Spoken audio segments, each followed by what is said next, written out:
Kag sa numero 1 sa mga balita sa Negros subong adlaw.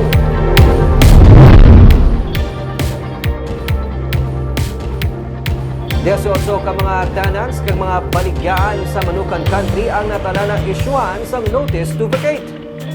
Antes pa man sa natala nga pagbalihin sa mga tenants sa Manukan Country, magapadala na sang notice to vacate ang City Legal Office sa 18 ka mga tenants na lakip diri mga flower shop kananaan kagiban pa nga mga baligyaan nga nasakpan sang Manukan. Sulod kay City Legal Officer Romeo Carlos Ting Jr., kadamaan sa mga tenants ang nag-ailistar naman sa Manukan.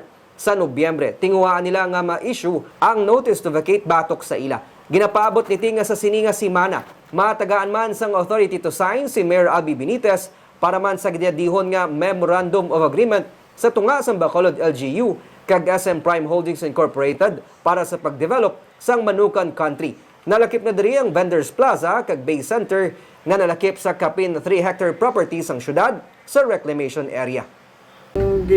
Forward pa lang di sa akon ang nagabaligya mga vendors ni Uro pa lang way pagid ang di dapat way na da informal settlers kiti isa paano na dang isa mo ng market na daan but kung may nagtinulog naman na ano na palalinon kiti i-clear na nilang area sa SM na ano may transition naman gid sila sa Manukan to yan na masaylo sa ila to yan na ano parking space ang area way niya daw nagbinaligya lang niya pinagusto.